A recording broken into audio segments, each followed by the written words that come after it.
परिवार कोई नहीं।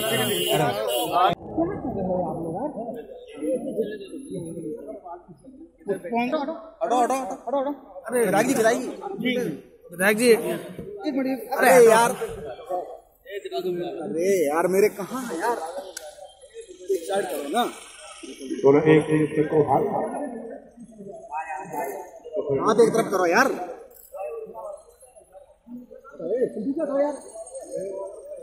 बैठते जाए, बैठ जाए। एक पर आ जाए, जो जिन लोगों ने आहुति दी वो लोग एक पे बैठते जाए, जिन लोगों ने आहुति नहीं दी वो लोग।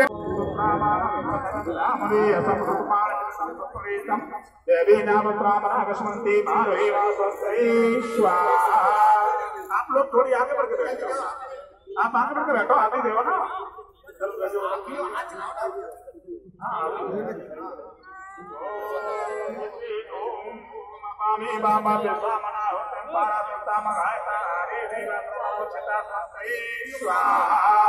ओम वरिष्ठा समर्थो विशीर्षे प्रजा भजायते धर्मण प्रमादेत्याशुनायता सुनीति व्यतिविश्वासवृता स्वस्ते स्वाहा।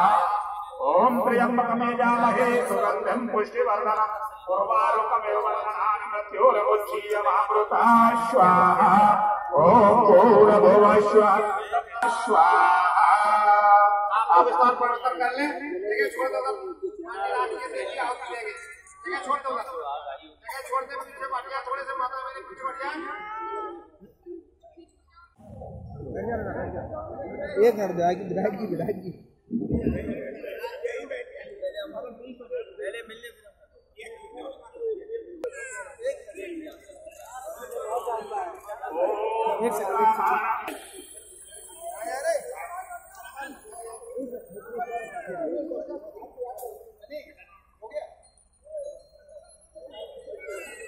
आप लोग बैठ जाए।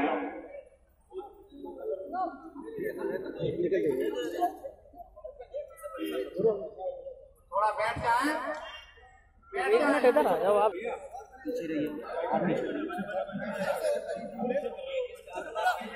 कुछ नहीं करेंगे, काम करेंगे यहीं खड़े।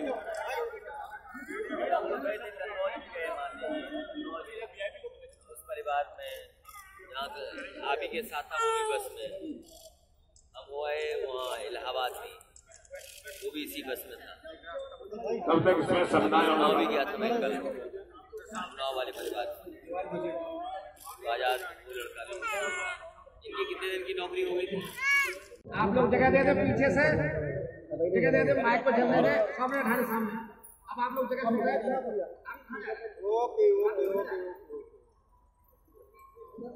ओम विश्वानि देव शवितरदूरे ताने पराशुभा यदुभद्रं तन्मया शुभः स्वाहा। ओम कामनं प्रतरन्धामते सुमानमिदं सप्पणेदं देवीनावं त्रामनागसमन्ते मारुहे स्वस्ते स्वाहा। ओम अपामे मामाते सामनाहुतिं पारातिं वृत्तामगायका आरे देवादुत्तमोक्षिता स्वस्ते स्वाहा। ओम अरिष्टा समर्थो वितीर्थे प्रजा भजायते धर्मण प्रमादित्याशो नयता सुनीति वृत्तिविश्वानि गुरुता स्वस्ते स्वाहा। ओम यम देवासो वसुवाजसातो यम सूर्यसाता मरुते सुन प्रातरयावारतनमयो नः प्रचोदयात् स्वाहा। हो गया सर। अरे भैया लगा दो चारों तरफ, और जिन लोगों ने आहुति नहीं दी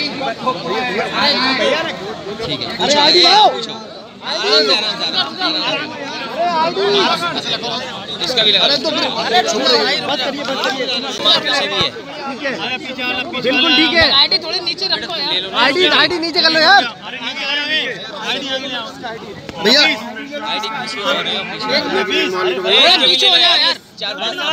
वहाँ एक नया चुनावी स्टंट जैसा किया, किस पे क्या कहना चाहते हैं आप? देखिए, हालांकि आज माहौल हम शहीद के यहाँ हैं वो माहौल है। दूसरा, सर्जिकल स्ट्राइक हुई है, एयरफोर्स के पायलटों ने जो कैंप्स या जो ट्रेनिंग चल रही होगी वहाँ ख़त्म किया है। नहीं। तो ये हुआ है, ये अच्छी बात है कि एयरफोर्स को मौका मिला है स्ट्राइक करने का। लेकिन ये कुंभ और इस तरह के चुनाव से पहले लगातार कुंभ जैसी बातें होंगी, इसलिए जनता को सावधान रहना पड़ेगा। सरकार ने जो आज कार्रवाई की है, अगर ये और पहले कर देती तो क्या कहीं ज़्यादा देश के लिए और लाभदायक होता? ये पहले ही करना चाहिए और सरकार को, और ख़ासकर एयरफोर्स, आर्मी और नेवी, जितने भी डिफेंस के लोग हैं, उन्हें लगातार तैयारी करनी चाहिए। जो सीमा पर आतंकवाद या सीमा पर हमारे कोई भी घुसपैठी अगर घुसता है तो उस पर कड़ी कार्रवाई तुरंत की जानी चाहिए। ये एक्सरसाइज लगातार होनी चाहिए। बसपा मुखिया शिवपाल सिंह यादव ने कहा कि कांग्रेस के साथ गठबंधन, सरकार के पास विकल्प है।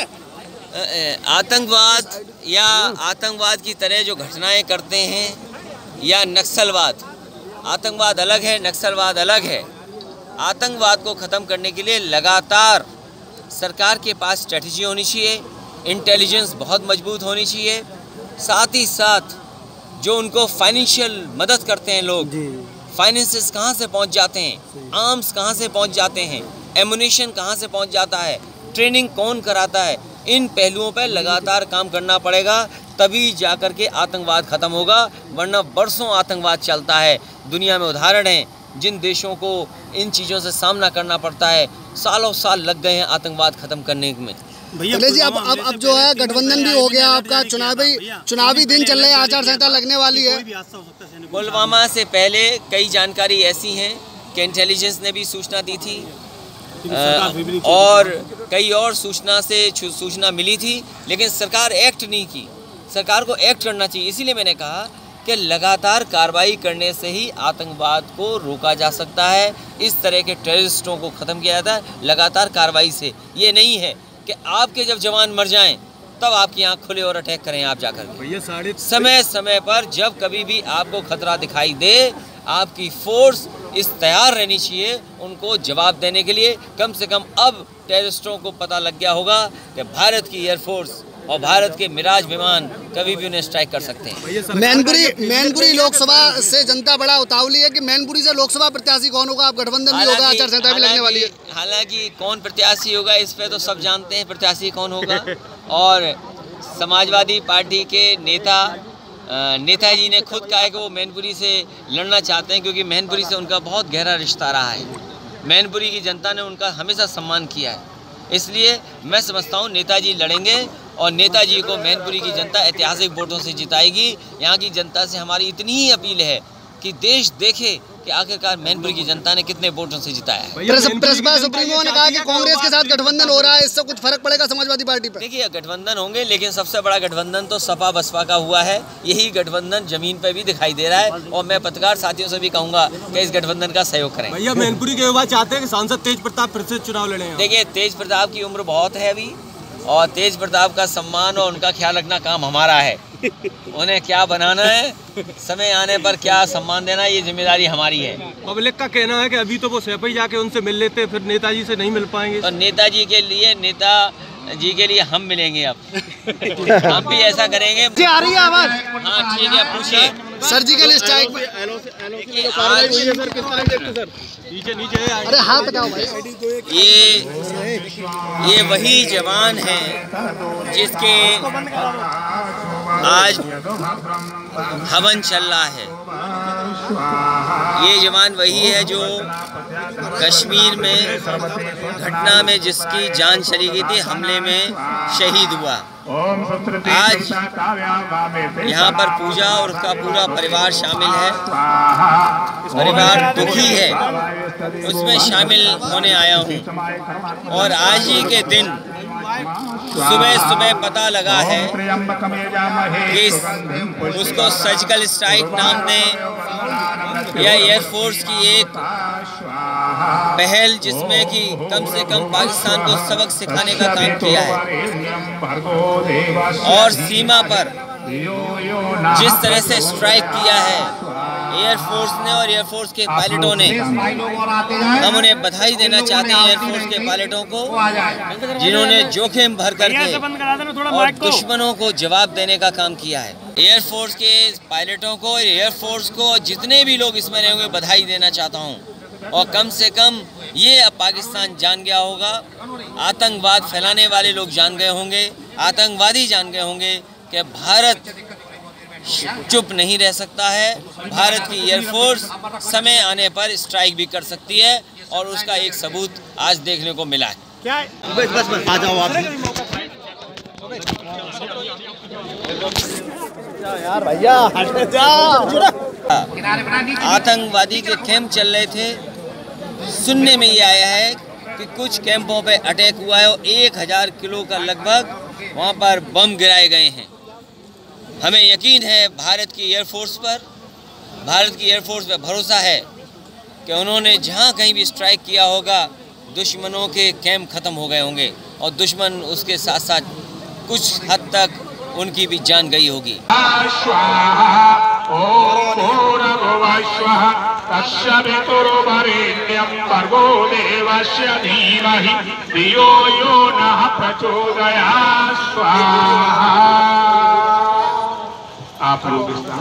लेकिन ये नहीं है कि हम कन्नौज छोड़ दें। कन्नौज से रिश्ता हमारा बहुत पुराना है।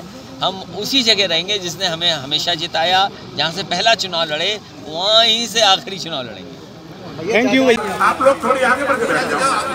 आप आगे बढ़ के बैठो, आगे गए हो ना।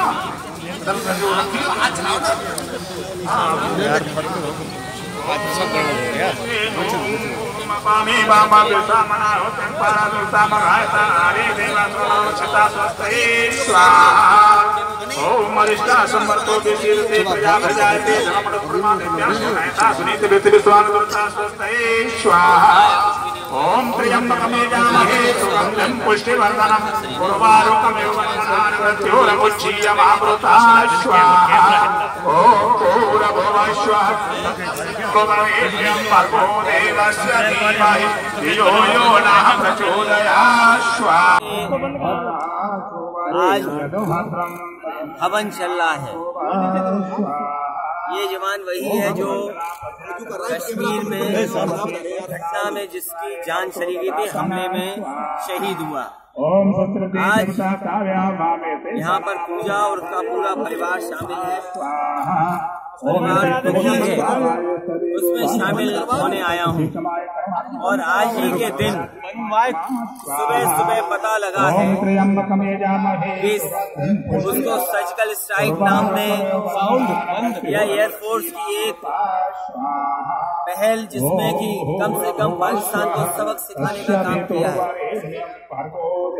और सीमा पर जिस तरह से स्ट्राइक किया है एयरफोर्स ने और एयरफोर्स के पायलटों ने, हम उन्हें बधाई देना चाहते हैं एयरफोर्स के पायलटों को जिन्होंने जोखिम भर करके और दुश्मनों को जवाब देने का काम किया है। दुश्मन अगर छिपा हुआ था, आतंकवादी के कैंप चल रहे थे, सुनने में ये आया है कि कुछ कैंपों पे अटैक हुआ है और 1000 किलो का लगभग वहाँ पर बम गिराए गए हैं। हमें यकीन है भारत की एयरफोर्स पे भरोसा है कि उन्होंने जहाँ कहीं भी स्ट्राइक किया होगा दुश्मनों के कैंप खत्म हो गए होंगे और दुश्मन उसके साथ साथ कुछ हद तक उनकी भी जान गई होगी। प्रधानमंत्री जी कल मैं एयरफोर्स के पायलटों को, एयरफोर्स को जितने भी लोग इसमें रहे होंगे बधाई देना चाहता हूँ। और कम से कम ये अब पाकिस्तान जान गया होगा, आतंकवाद फैलाने वाले लोग जान गए होंगे, आतंकवादी जान गए होंगे कि भारत चुप नहीं रह सकता है। भारत की एयरफोर्स समय आने पर स्ट्राइक भी कर सकती है और उसका एक सबूत आज देखने को मिला है। प्रधानमंत्री जी कल देखिए, हालांकि आज माहौल हम शहीद के यहाँ हैं, वो माहौल है दूसरा सर्जिकल स्ट्राइक हुई है, एयरफोर्स के पायलटों ने जो कैंप्स या जो ट्रेनिंग चल रही होगी वहाँ खत्म किया है। माइक बंद करवा। नहीं। तो ये हुआ है, ये अच्छी बात है कि एयरफोर्स को मौका मिला है स्ट्राइक करने का। लेकिन ये कुंभ और इस तरह के चुनाव से पहले लगातार कुंभ जैसी बातें होंगी, इसलिए जनता को सावधान रहना पड़ेगा। सरकार ने जो आज कार्रवाई की है, अगर ये और पहले कर देती तो क्या कहीं ज्यादा देश के लिए और लाभदायक होता? ये पहले ही करना चाहिए और सरकार को, और खासकर एयरफोर्स, आर्मी और नेवी, जितने भी डिफेंस के लोग हैं, उन्हें लगातार तैयारी करनी चाहिए। जो सीमा पर आतंकवाद या सीमा पर हमारे कोई भी घुसपैठी अगर घुसता है तो उस पर कड़ी कार्रवाई तुरंत की जानी चाहिए। ये एक्सरसाइज लगातार होनी चाहिए। सुखपाल सिंह यादव ने कहा कि कांग्रेस के साथ गठबंधन जो घटनाएं करते हैं या नक्सलवाद, आतंकवाद अलग है, नक्सलवाद अलग है। आतंकवाद को खत्म करने के लिए लगातार सरकार के पास स्ट्रेटेजी होनी चाहिए, इंटेलिजेंस बहुत मजबूत होनी चाहिए। साथ ही साथ जो उनको फाइनेंशियल मदद करते हैं लोग, फाइनेंसेस कहाँ से पहुंच जाते हैं, आर्म्स कहाँ से पहुंच जाते हैं, एमुनेशन कहाँ से पहुंच जाता है, ट्रेनिंग कौन कराता है, इन पहलुओं पर लगातार काम करना पड़ेगा, तभी जाकर के आतंकवाद खत्म होगा। वरना बरसों आतंकवाद चलता है। दुनिया में उदाहरण है जिन देशों को इन चीजों से सामना करना पड़ता है, सालों साल लग गए हैं आतंकवाद खत्म करने में। भैया पुलवामा हमले से पहले कई जानकारी ऐसी है कि इंटेलिजेंस ने भी सूचना दी थी और कई और सूचना मिली थी, लेकिन सरकार एक्ट नहीं की। सरकार को एक्ट करना चाहिए। इसीलिए मैंने कहा कि लगातार कार्रवाई करने से ही आतंकवाद को रोका जा सकता है, इस तरह के टेररिस्टों को खत्म किया जाता है लगातार कार्रवाई से। ये नहीं है कि आपके जब जवान मर जाएं तब आपकी आंख खुले और अटैक करें आप जाकर। ये समय समय पर जब कभी भी आपको खतरा दिखाई दे, आपकी फोर्स इस तैयार रहनी चाहिए उनको जवाब देने के लिए। कम से कम अब टेररिस्टों को पता लग गया होगा कि भारत की एयरफोर्स और भारत के मिराज विमान कभी भी उन्हें स्ट्राइक कर सकते हैं। ये सरकार का ये फेलियर नहीं है। हालांकि कौन प्रत्याशी होगा इस पे तो सब जानते हैं प्रत्याशी कौन होगा। और समाजवादी पार्टी के नेताजी ने खुद कहा है कि वो मैनपुरी से लड़ना चाहते हैं, क्योंकि मैनपुरी से उनका बहुत गहरा रिश्ता रहा है। मैनपुरी की जनता ने उनका हमेशा सम्मान किया है, इसलिए मैं समझता हूँ नेताजी लड़ेंगे और नेताजी को मैनपुरी की जनता ऐतिहासिक वोटों से जिताएगी। यहाँ की जनता से हमारी इतनी ही अपील है कि देश देखे कि आखिरकार मैनपुरी की जनता ने कितने वोटों से जिताया। ये गठबंधन होंगे, लेकिन सबसे बड़ा गठबंधन तो सपा बसपा का हुआ है। यही गठबंधन जमीन पर भी दिखाई दे रहा है और मैं पत्रकार साथियों से भी कहूंगा कि इस गठबंधन का सहयोग करें। भैया मैनपुरी के बाद चाहते हैं कि तेज प्रताप की उम्र बहुत है अभी, और तेज प्रताप का सम्मान और उनका ख्याल रखना काम हमारा है। उन्हें क्या बनाना है, समय आने पर क्या सम्मान देना, ये जिम्मेदारी हमारी है। पब्लिक का कहना है कि अभी के लिए नेता जी के लिए हम मिलेंगे। अब हम भी ऐसा करेंगे, महीने में एक दिन फिर नेताजी की जगह मिलने आ जाया करेंगे। लेकिन ये नहीं है कि हम कन्नौज छोड़ दें। कन्नौज से रिश्ता हमारा बहुत पुराना है। हम उसी जगह रहेंगे जिसने हमें हमेशा जिताया। जहाँ से पहला चुनाव लड़े वहीं से आखिरी चुनाव लड़ेंगे।